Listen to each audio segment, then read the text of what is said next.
ఉదయం సురేష్ గారు చెప్పారు. ఏం చెప్పారు? గాంధీ గారు ముఖ్య పాత్ర వహించారు.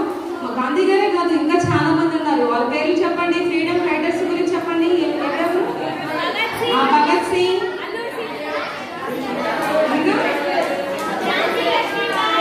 ఝాన్సీ లక్ష్మీబాయి. ఇంకా గర్ల్సే చెప్తున్నారు, బాయ్స్ ఎవరు చెప్పట్లేదు.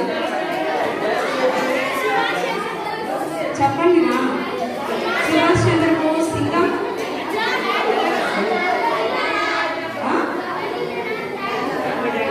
రవీంద్రనాథ్ ఠాగూర్.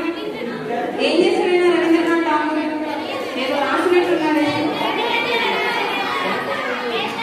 జనగణమన రాసింది ఎవరు? బంకించంద్ర చటర్జీ. ఠాగూర్ ఏం రాశాడు? అంతే మాత్రం. వెరీ గుడ్, చాలా గుర్తు పెట్టుకున్నారు. ఇంకా నెక్స్ట్ ఫ్రీడమ్ ఫైటర్స్ గాంధీజీ. ఇంకా నెక్స్ట్ చెప్పండి బాయ్స్, చెప్పండి. ఏమీ తెలియదు. జెండా, కనీసం జెండా పెట్టుకోవడం నేనేం చెప్పాను? అందరూ జెండా పెట్టుకొని రమ్మని చెప్పాను. ఒక్కరు కూడా జెండా పెట్టుకోలేదు. ఏదో కొంతమంది పెట్టుకున్నారు దేశభక్తులు. Very good.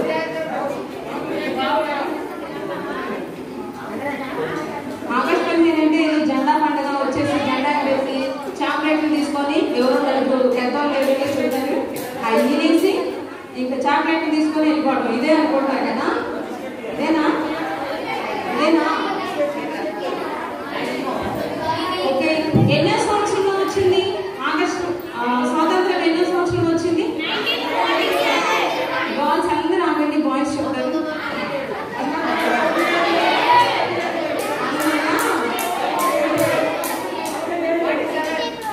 Very good.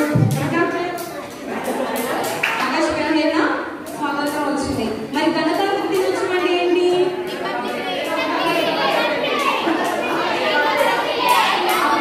ఎందుకని జెండా ఎగరేస్తారు? ఇప్పుడు రాలేదా? అప్పుడే పూర్తిగా స్వాతంత్రం. వీళ్ళందరూ నేను క్వశ్చన్స్ వేస్తాను, అర్థమవుతుందా? ఈరోజు స్పీచ్ వెళ్ళాలని క్వశ్చన్ లేదు. అందరు జాగ్రత్తగా వినండి. లైన్ లో కూర్చోండి అన్న, అందరు లైన్ లో కూర్చోండి.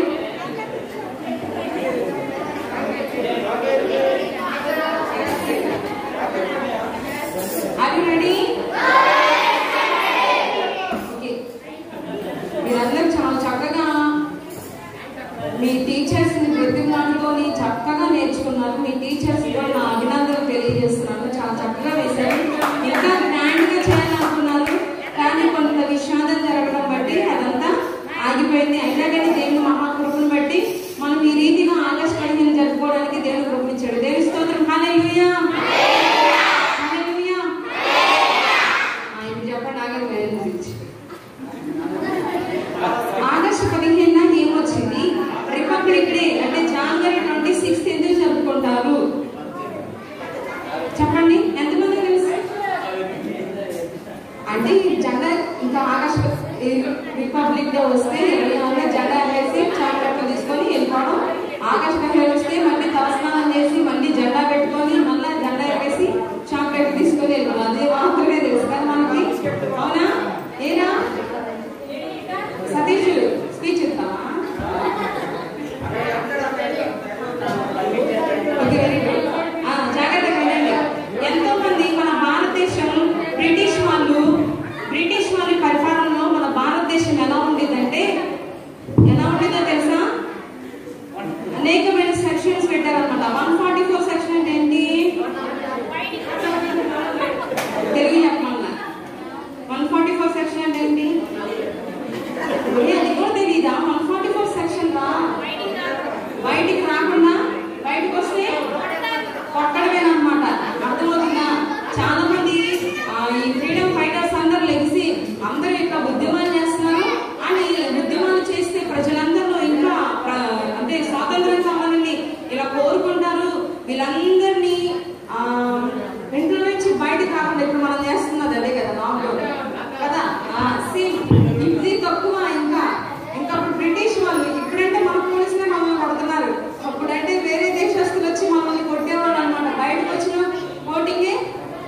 తర్వాత ఇంట్లో మాట్లాడుకున్నా, డిస్కషన్ చేసుకున్నా, ఈ ఇంట్లో మనం పక్కింట్లోకి వెళ్ళి డిస్కషన్ చేసినా ఓటింగ్ అనమాట. అలా ఉండేదన్నమాట అప్పుడు ఆ టైంలో.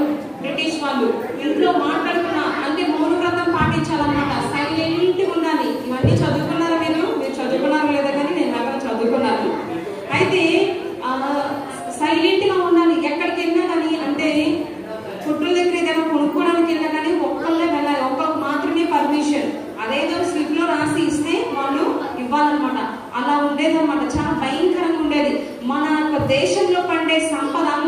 దేశంలో పండే ప్రతిదీ, మన దేశంలో ఏమేమి పండుతాయి?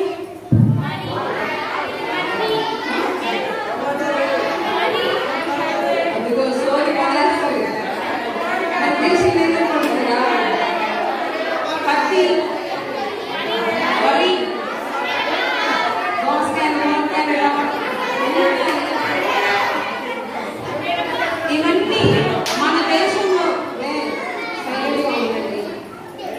ఇవన్నీ మన దేశంలో పండుతాయి కదా. మన దేశంలో పండిని మనకు దక్కనివ్వకుండా ఈ బ్రిటిష్ వాళ్ళు మన సంపద అంతటిని దోచేసుకొని, అంటే పని చేయించడం, మన రైతుల చేత చేయించిన వాళ్ళు, మన వాళ్ళ చేత పనులు చేయించిన వాళ్ళు, కానీ ఈ సంపద అంతటిని ఏం చేసేవాళ్ళు? తీసుకొని వెళ్ళిపోయి వాళ్ళ దేశంలో అమ్ముకొని ఎక్కువ లాభానికి వీళ్ళు లాభం పొందేలాగా చూసుకున్నారు. మన సంపద అంతటిని దొంగిలించారు. ఆ తర్వాత మన దేశంలో పెట్రోల్ ఇంకా వీటన్నిటిని కూడా తీసుకొని వాళ్ళ దేశానికి ట్రాన్స్ఫర్ చేసేసి వాళ్ళు ఎక్కువగా లాభపడేవాళ్ళు అనమాట. టోటల్ గా మన భారతదేశం అంతా బానిసలుగా చేసేసారనమాట. వాళ్ళు ఏది చెప్తే, వాళ్ళు చెప్పిందే శాస్త్రం, వాళ్ళు నడుచుకునేదే మనం చేయాలి. వాళ్ళు ఎలా ఉంటే మనం కూడా, వాళ్ళు ఎలా ఉండాలంటే మనం కూడా అలా ఉండాలన్నమాట. కొంచెంసేపు మాట్లాడుకుంటాం. మీకు 144 సెక్షన్ పెడితే కానీ అప్పుడు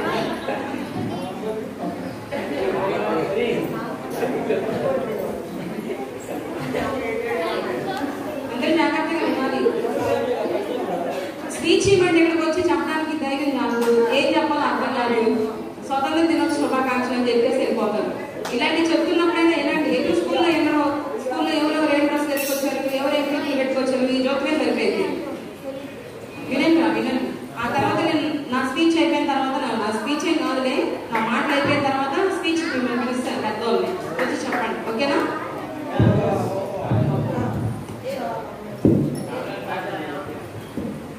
అయితే మన దేశంలో ఏవేవైతే ఉన్నాయో వనరులు, ఆ వనరులన్నింటినీ ఆ దేశానికి ఎత్తుకెళ్ళిపోయి వాళ్ళు లాభపడేవాళ్ళు అనమాట. మన దేశస్తుల్ని, మన ప్రజలందరినీ కఠినమైన శ్రమలు చేయించుకునే వాళ్ళు, కఠినమైన పనులు చేయించుకునే వాళ్ళు అనమాట. కఠినమైన పనులు చేయించుకొని మన దేశంలో అడిగే వాళ్ళు వస్తే చాలు ఏం చేసేవాళ్ళు?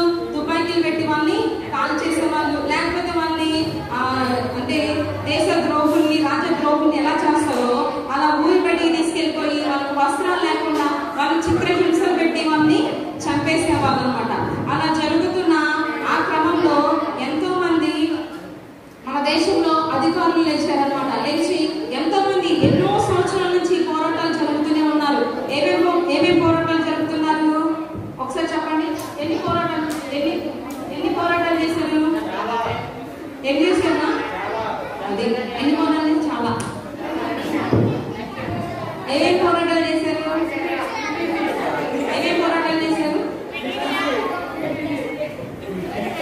చెప్పండి.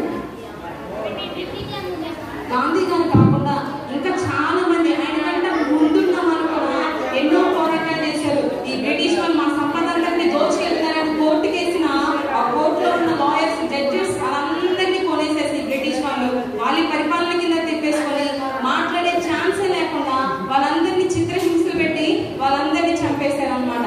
అయితే ఒకానొక సమయంలో గాంధీ గారు, ఇంకా సుభాష్ చంద్రబోస్, ఇంకా ఇంకెవరు భగత్ సింగ్, ఇంకా నేను చెప్తున్నా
మనమందరం వెళ్ళాల్సిందే అని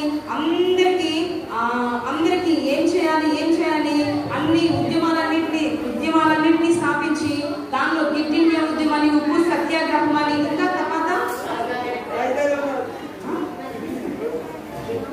ఇంకా ఏంటి, ఇవన్నీ ఆయన ఎక్కడి నుంచి ఆలోచించుకున్నాడు తెలుసా? మన బైబిల్ నుంచి తెలుసుకున్నాడు అనమాట. మన బైబిల్లో మత్తయి సువార్త 5వ అధ్యాయం 5వ వచనం, ఒకసారి బైబిల్స్ అందరూ ఓపెన్ చేసినట్లయితే మత్తయి సువార్త 5వ అధ్యాయం 5వ వచనం, అందరూ బైబిల్స్ ఓపెన్ చేసి చూడండి. మత్తయి సువార్త 5వ అధ్యాయం 5వ వచనం, అంటే ఫస్ట్ నుంచి చదవండి.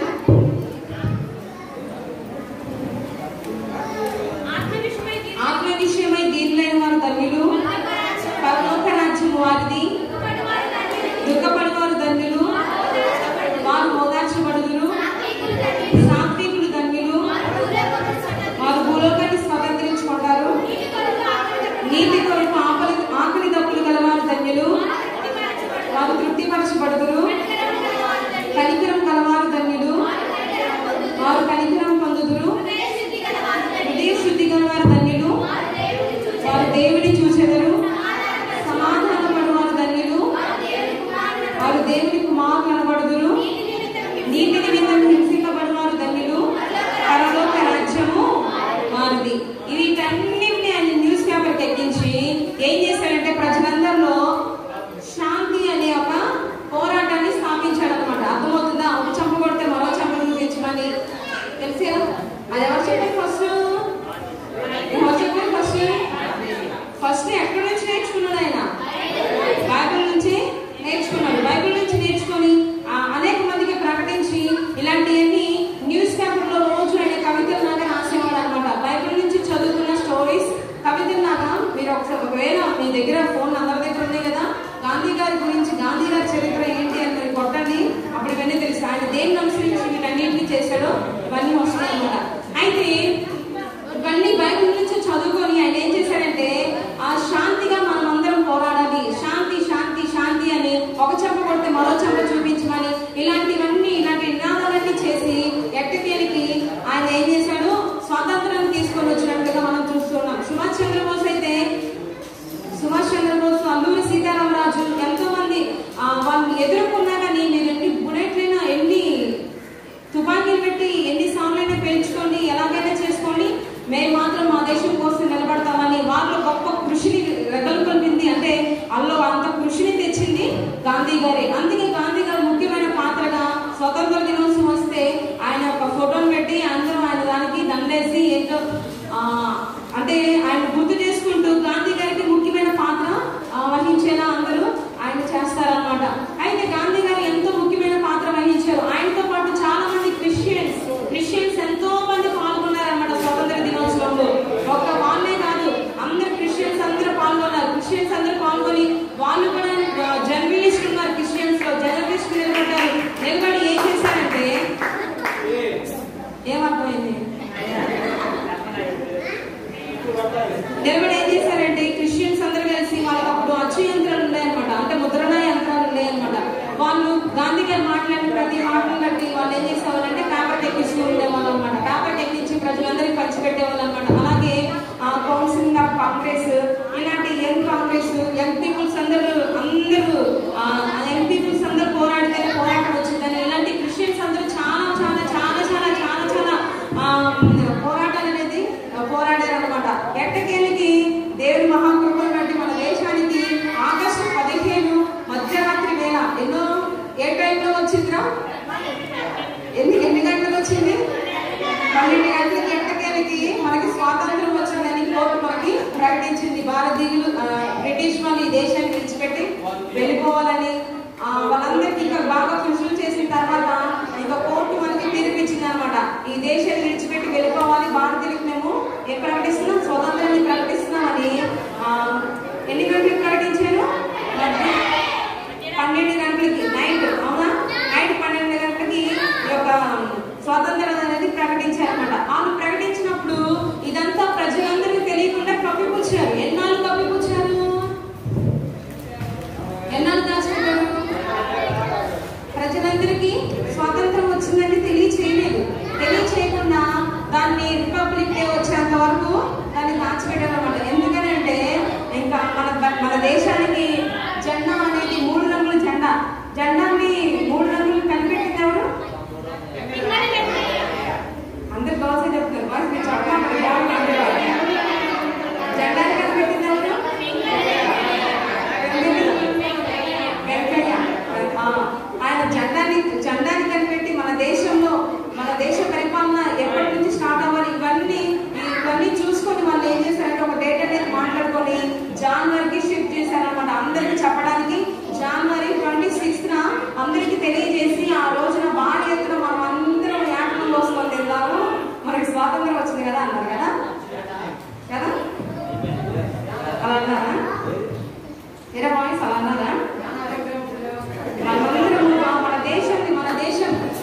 ఈ రాజ్యాంగం ఎన్ని రోజులు బట్టి ఎప్పుడు వరకు రాశారంట?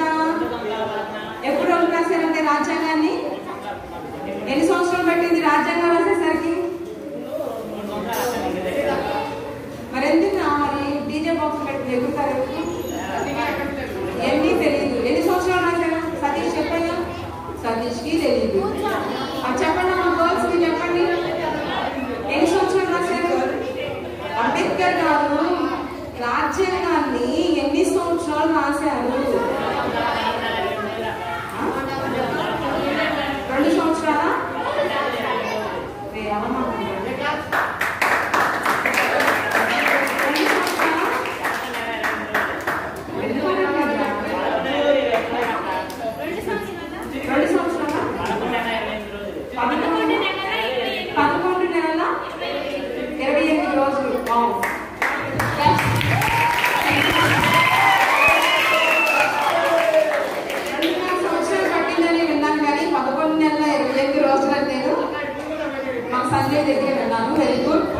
అయితే ఆయన అన్ని సంవత్సరాలు రాజ్యాంగం రాశారు. ఆ రోజు నుంచి మన రాజ్యాంగం అనేది అమలవ్వాలి, ఎవరెవరు పరిపాలించాలి, ఎవరెవరు ఏలో ఉండాలనే దాన్ని వాళ్ళందరూ అవన్నీ చూసుకొని 26వ తారీఖున అందరికి ప్రకటించి ఆ రోజున రిపబ్లిక్ డేగా పెట్టి, అంటే గణతంత్ర దినోత్సవం, అంటే లెక్కలన్నీ పూర్తి చేసుకొని ఆ రోజు నుంచి స్టార్ట్ అవ్వాలని గణతంత్ర దినోత్సవంగా ప్రకటించి ఆ రోజున మళ్ళా జెండా ఎగరేశారు. దేవుని స్తోత్రం. హల్లెలూయా. స్వాతంత్ర దినోత్సవం గురించి నాకు కూడా అంత పెద్దగా తెలియదు కానీ బైబిల్ గ్రంథంలో, బైబిల్ గురించి చెప్పమంటే చెప్తాను. బైబిల్ గ్రంథంలో ఇలాంటి సిచ్యువేషన్ ఇశ్రాయేలీలు ఐగుప్తు దేశంలో, మీ అందరికి తెలుసు కదా, ఇశ్రాయేలీలు ఐగుప్తు దేశంలో, ఐగుప్తు దేశం అంటే పరాయి దేశం. అయితే ఐగుప్తు దేశంలో ఒకే ఒక మనిషి వెళ్తాడనమాట. ఎక్కడి నుంచి ఇశ్రాయేల్ దేశం నుంచి ఐగుప్తు దేశానికి వెళ్తాడు. అంటే జాగ్రత్తగా వినండి, మీరందరూ మనకు ఫాలో చేశారనుకో, నేను 9 వరకు ఇక్కడ వాక్యం చెప్తూనే ఉంటాను. వాక్యాలను జాగ్రత్తగా వినండి. Are you ready? ఇశ్రాయేలీలు ఐగుప్తు దేశానికి ఒకే ఒక పర్సన్ వెళ్తాడు. అది కూడా బానిసగా వెళ్తాడు అనమాట. ఎవరు? అతని పేరేంటి? యోసేపు. ఈ యోసేపు బానిసగా వెళ్తాడు. ఆయన దేవుని ఎందుకు భయభక్తులు కలిగి జీవిస్తాడు, ప్రార్థన చేసుకుంటూ ఉంటాడు. ఆయన బానిసగా ఒక ఇంట్లో పనిచేస్తూ ఉంటాడు. ఆ ఇంట్లో ఎన్నో కష్టాలు వస్తాయి, ఎన్నో శ్రమలు వస్తాయి. అరే చూడండి ఎన్నో కష్టాలు వస్తాయి, ఎన్నో బాధలు వస్తాయి. ఆ బాధల్లో కూడా ఆయన నిలబడి బాగా బలంగా ప్రార్థన చేసుకున్న ఆ వ్యక్తి ఒకానొక రోజు ఒక సమయం అంటూ వచ్చింది. ఒక సమయం అంటే రాగానే ఆయన రాజుగారిని ఆనందపరిచి, రాజుగారిని ఆశ్చర్యపరిచిన కారణంగా ఆయన ఏం చేశారంటే, ఆయన తెలివితేటలను బట్టి, ఆయన బుద్ధి జ్ఞానం బట్టి ఆయన్ని ఆ దేశం అంతటికి రాష్ట్రపతిగా నియమిస్తారు. ఎవరండి? యోసేపు. ఏ దేశంలో? పరాయి దేశంలో, అంటే ఐగుప్తు దేశంలో. ఎక్కడ నియమిస్తారు? రాష్ట్రపతిగా నియమిస్తారు. అయితే నియమించిన ఆ సమయంలో ఆయన ఏం చేశాడంటే, వాళ్ళ ఫ్యామిలీతో ఆ దేశానికి వచ్చేసి ఆ ఫ్యామిలీ మొత్తాన్ని ఇశ్రాయేల్ దేశంలో వాళ్ళ ఫ్యామిలీ మొత్తాన్ని తెచ్చి ఐగుప్తు దేశంలో పెడతారనమాట.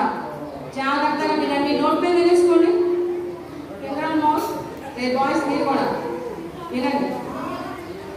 అయితే ఈ యొక్క ఐగుప్తు దేశంలో వాళ్ళందరినీ ఫ్యామిలీ మొత్తంగా ఐగుప్తు దేశానికి వచ్చేసి ఎంతమంది వస్తారో తెలుసా? యోసేపు యొక్క ఫ్యామిలీ ఎంతమంది వస్తారంటే 70 మంది వస్తారన్నమాట. ఎక్కడికి? ఐగుప్తు దేశానికి 70 మంది వస్తారనమాట. ఈ 70 మందితో స్టార్ట్ అయిన ఈ ఇశ్రాయేలీలు ఎంతమంది అయిపోయారో తెలుసా? 6 లక్షల మంది అయిపోయారు అనమాట. ఏ దేశంలో? ఐగుప్తు దేశంలో 6 లక్షల మంది అయిపోయేసరికి అక్కడున్న ఫరో రాజు, అంటే యోసేపు చనిపోతాడు. యోసేపు జనరేషన్ అంతా ముగిసిపోయింది. ముగిసిపోయిన తర్వాత వాళ్ళ పిల్లలు అక్కడ స్థిరపడిపోతారు. ఎన్ని లక్షల మంది అయిపోతారు? జాగ్రత్తగా వినాలి. ఎన్ని లక్షల మంది అవుతారు? 6 లక్షల మంది అవుతారు అనమాట. ఈ 6 లక్షల మంది ఇశ్రాయేల్, అంటే ఐగుప్తు దేశంలో ఉన్న ఈ సంపద అంతా ఇశ్రాయేల్కి వచ్చేస్తుంది అనమాట. ఇశ్రాయేల్ ఎక్కువగా అయిపోతున్నారు, ప్రజలందరూ ఎక్కువగా అయిపోతున్నారు.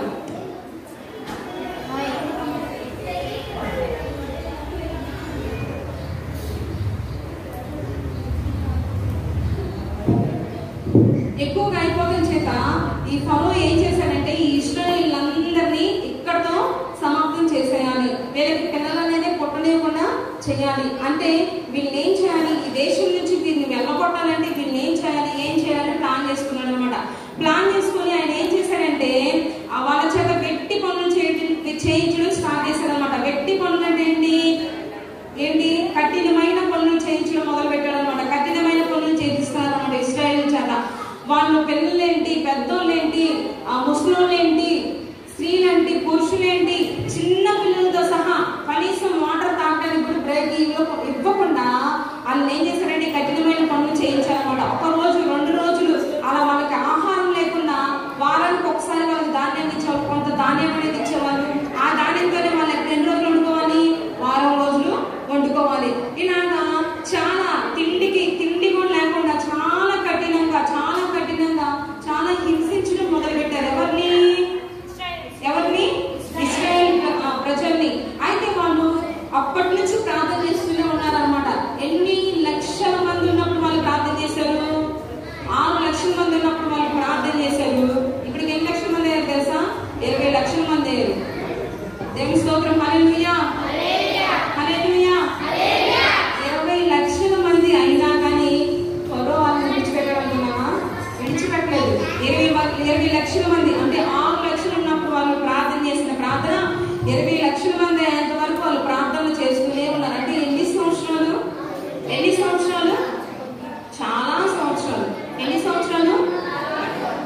చాలా సంవత్సరాలు దేవునికి మొదలు పెట్టారు. చాలా సంవత్సరాలు. దేవా మమ్మల్ని బానిసత్వం నుంచి విడిపించండి, మమ్మల్ని బానిసత్వం నుంచి విడిపించండి ప్రభు అని అలా దేవునికి ప్రార్థన చేస్తూనే కన్నీరు కాస్తూ రోదన చేస్తూ ఉన్నారనమాట. ఒకనొక సమయంలో దేవుడు ఎవరిని ఎన్నుకున్నాడు? మోషేని ఎన్నుకున్నాడు. అంత మాత్రమే కాదు, ఆ ఫరో ఏం చేశాడో తెలుసా?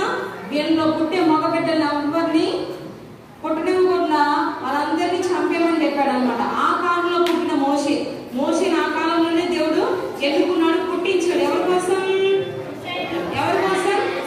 ఇశ్రాయేలీయుల కోసం వాళ్ళు పుట్టించి మోషేని ఎన్నుకొని పుట్టించి మోషే రాజుగారి అంతఃపురంలో పెరిగేలా చేశాడు. ఏ రాజు అయితే మగ పిల్లల్ని చంపేమన్నాడో ఆ రాజుగారి గృహంలోనే ఈ మోషే పెరిగేలా చేశాడు. దేవుని స్తోత్రం. హల్లెలూయా, హల్లెలూయా. అయితే ఆ ఇశ్రాయేలు అప్పటి నుంచి యేసయ్యా మా కోసం ఎవరిని పంపిస్తావు? దేవా యెహోవా మా కోసం ఎవరిని పంపిస్తావు? యెహోవా దేవా అని ప్రార్థన చేస్తూనే ఎన్ని సంవత్సరాలు చేశారో వాళ్ళకే తెలియదు అనమాట. అన్ని సంవత్సరాలు మొదలుపెట్టారు. అన్ని సంవత్సరాలు మా అవిధేయతలు ఏమైనా ఉంటే క్షమించండి, మా పాపం ఏమైనా ఉంటే క్షమించండి, మమ్మల్ని బానిసత్వం నుంచి విడిపించండి అందరూ కన్నీరు కార్చారనమాట.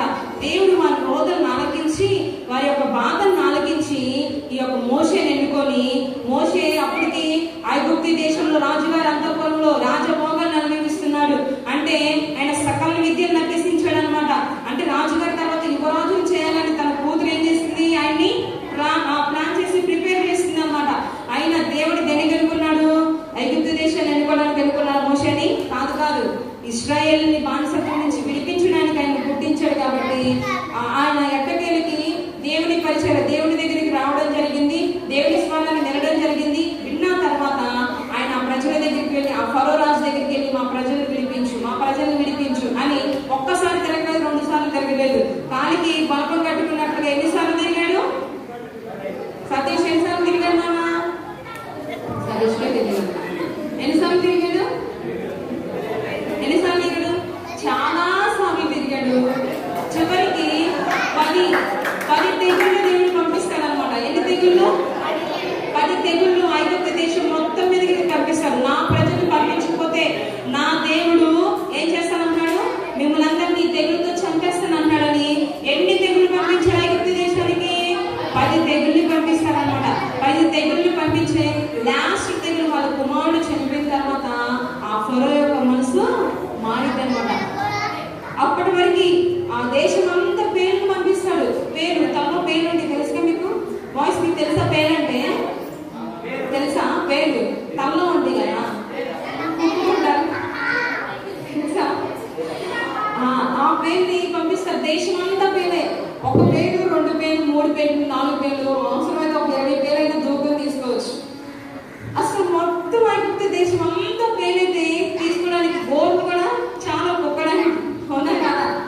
కుక్కుంటారు కదా మీరు, కుక్కోడానికి గోర్లు కూడా సరిపోవన్నమాట. మరి అవన్నీ పోవాలంటే ఎలా చేయాలి? అవన్నీ పోవట్లేదు. ఎంత మంత్ర విద్యల్ని పోవాలని ఫరో ఎన్నో చేయించాడు. అయినా అది ఎవరు పంపించారు? దేవుడు పంపించాడు. కాబట్టి సృష్టి అంతటిని సృజించింది ఆయన. కాబట్టి సృష్టి అంతా ఎవరికి లోబడింది? ఎవరికి? ఆయన అంటే ఎవరు? దేవుడికి లోబడింది. అయితే ఈ మంత్రానికి, ఈ తంత్రానికి, చింతకాయలకి ఇవన్నీ లోబడం అనమాట. అర్థమవుతుందా? ఫరో ఎన్నో చేయించాడు అవన్నీ పోవాలని. కానీ పోవాలి. చుట్టం ఎవరికి? మన్నా మోసే పిలిపించి ఈ పేరు మా దేశం నుంచి పంపిస్తే నీ ప్రజలందరినీ విడిచిపెట్టుకున్నప్పుడు సరే అని ఆ పేరు తీసేగా మళ్ళా హృదయాన్ని కట్టుపరుచుకుంటాడు. నేను పక్కన అంటాడు. మీకు నాకు మోసం చేస్తాడు అనమాట. అర్థమవుతుందా? ఆ మాట మీద నిలబడే మనిషి కాదన్నమాట ఫరో. అయితే మళ్ళా రెండో తెగులు పంపిస్తాడు. కప్పల్ని పంపిస్తాడు. కప్పలు తెలుసుగా మీకు? కప్పలు ఎలా సౌండ్ చేస్తే చేయండి ఒకసారి. చెయ్యండి వాయిస్ చెయ్యండి. రోజు కప్ప ఎలా వస్తుంది? నీకు నాకు అనుకున్నాను ఎలా వస్తుంది? అలెక్సా వినిపించండి ఒకసారి. ఏమి జ్ఞాపకం వస్తున్నారు? కప్పలు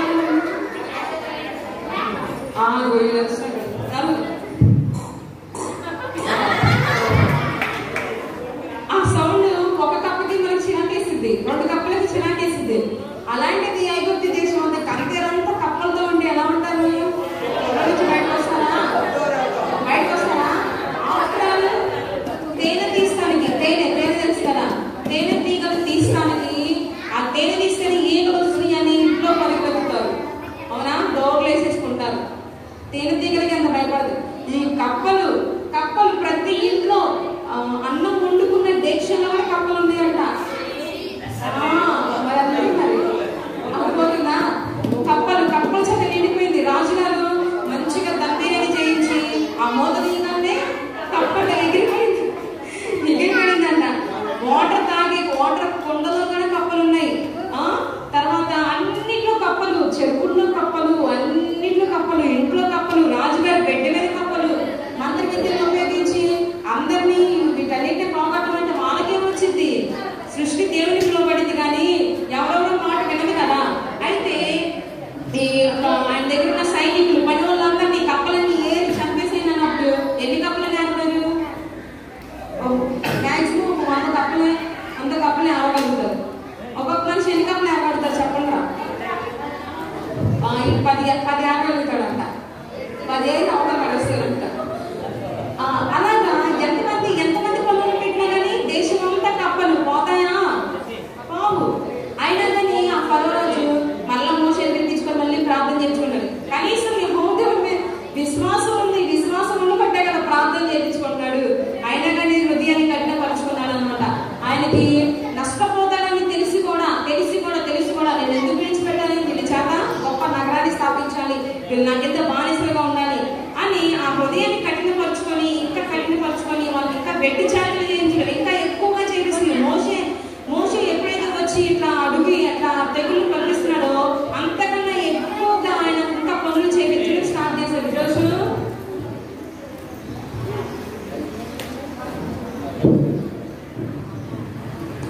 ఎవరెవరు పడుకున్నారు? ఎవరెవరు వినట్లేదు? మీరు చెప్పే రోజు నా దగ్గరికి కర్ర తీసుకుంటాడు. ఓకేనా? ఎవరెవరు వేరే వాళ్ళ మీద సాములు చెప్పాలనుకుంటున్నారో కర్ర తీసుకున్న దగ్గరికి వస్తే వాళ్ళ పనులే చెప్తారు. జాగ్రత్త వినండి. అయితే ఎంతగానో ఆయన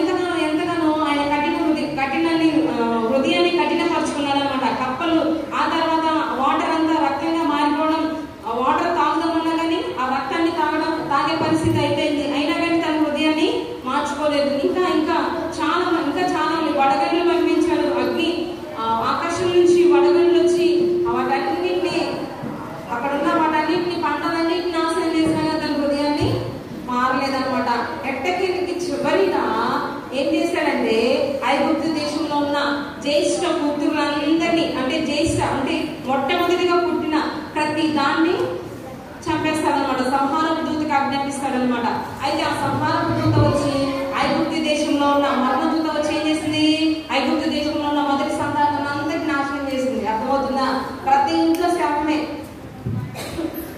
ప్రతి ఇంటికి వచ్చేసి శవమే. శవం ఒక శవమా, 2 శవాలా? ఎన్ని శవాలు? ఇప్పుడు మీరు గేదెలు కానీ కోళ్ళు కానీ పెంచుకున్నారనుకో, ఆ గేదెల్లో మొదటిది చనిపోయింది, కోడిలో మొదటి చనిపోయింది, పక్షుల్లో మొదటి చనిపోయింది. మీరు ఏది పెంచుకున్నా అది చనిపోయింది అనమాట. ఎవరు ఐగుప్తు దేశంలో ఈ పరిస్థితి. అయితే ప్రతి ఇంట్లో మహా గొప్ప ఘోష పుట్టిందంట. ఘోష అంటే ఏంటి? ఘోష అంటే ఏంటి? అరుపులు, కేకలు, ఏడుపులు, ఇవన్నీ ఐగుప్తు దేశంలో పెద్ద శబ్దంలోనే మహా ఘోష పుట్టిందంట.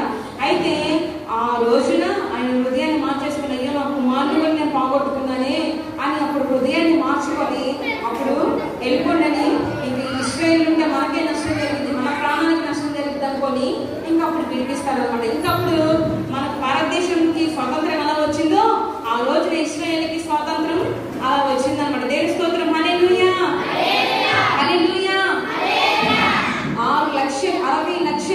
60 లక్షల కాల్బలంతో ఇశ్రాయేలు ఐగుప్తు దేశాన్ని విడిచిపెట్టి పాలుతేను గ్రహించే దేశానికి దారి పెట్టారన్నమాట. దేవుని స్తోత్రం. హల్లెలూయా. సేమ్ ఇలాంటి సిచ్యువేషన్ మన భారతదేశానికి కూడా వచ్చిందనమాట. ఇలాంటి సిచ్యువేషన్ వచ్చింది. ఎంతో బాధలు, ఎంతో మంది ప్రాణాలు అర్పించారు, ఎంతో మంది రక్తాన్ని చిందించారు, ఎంతో మంది పోరాటాలు చేసి మన భారతదేశానికి స్వాతంత్రాన్ని తెస్తే ఈ రోజుల్లో ప్రజలు ఎలా తయారయ్యారు? ఈ రోజుల్లో ప్రజలందరూ ఎలా తయారయ్యారు? అసలు స్వాతంత్రం అనవసరం తెచ్చారు అనిపిస్తుంది కదా, అనిపిస్తుందా లేదా?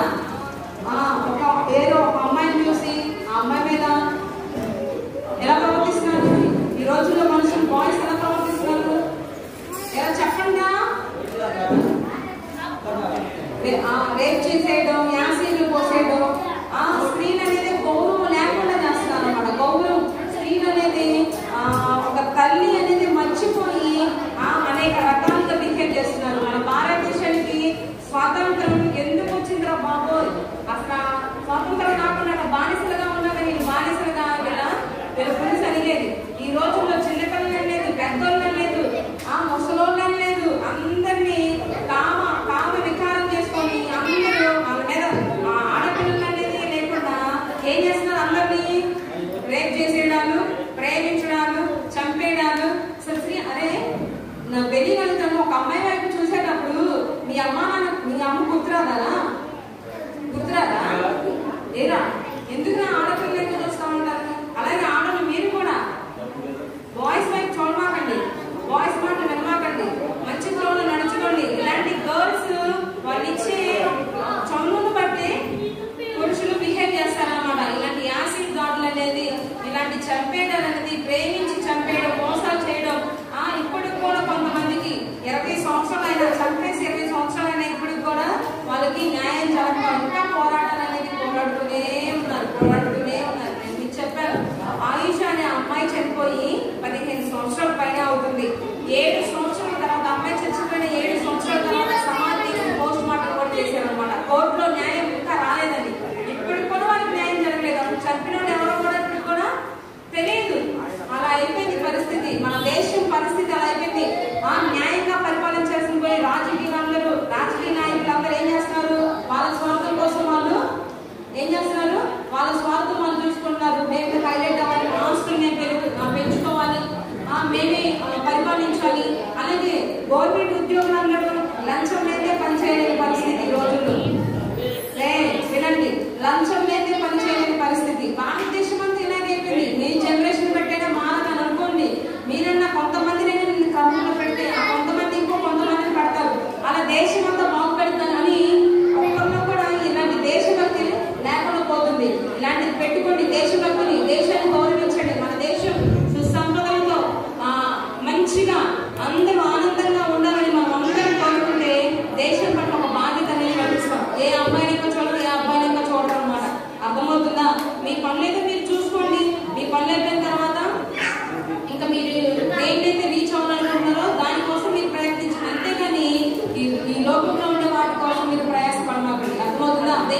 ఈ రోజున జీవితం నాశనం చేసుకున్న వాళ్ళు చాలా మంది భారతదేశంలో 99% ఉన్నారన్నమాట. జీవితం నాశనం చేసుకున్న వాళ్ళు ఏదో ఒక్కరు మాత్రమే వాళ్ళు అనుకున్నది సాధించి మంచిగా ఉన్నది. 99% ఎలా ఉన్నారా? అందరూ జీవితం నాశనం చేసుకున్నారు. పాపం అనే బానిసత్వం నుంచి వాళ్ళని విడిపించాలంటే మన యేసయ్య కల్వరి శిలువలో ఆయన రక్తాన్ని చిందించి ఆ బానిసత్వం నుంచి మనల్ని విడిపించాడు. దేవుని స్తోత్రం. హల్లెలూయా, హల్లెలూయా. ఎంతమంది పాపం అనే బానిసత్వం నుంచి విడుదల పొందుకున్నారు? చేతులు పైకెత్తండి. ఎంతమంది పాపం అనే బానిసత్వం నుంచి విడుదల పొంది ఉన్నారు? ఆయన రక్తంలో కలగబడి ఉన్నారు. మరి మీరు భారతదేశం స్వతంత్రం వచ్చింది కరెక్టే, మరి మీకు వద్ద స్వతంత్రం? పాపం అనే బానిసత్వం నుంచి స్వతంత్రం వద్దా? సాతాను అనే బానిసత్వం, సాతాను మిమ్మల్ని బానిసగా చేసేస్తుంది. ఆ రోజున బ్రిటిష్ వారు ఏ రీతికైతే భారతదేశాన్ని స్వాధీనం చేసుకొని వాళ్ళని బానిసగా చేసుకున్నారో, సాతాను కూడా మిమ్మల్ని అలాగే బానిసగా చేసుకొని మిమ్మల్ని అనేక రకాలైన పాపాలు చేపిస్తున్నది, అనేక రకాలైన దోషాలు చేపిస్తున్నది. మరి దాని నుంచి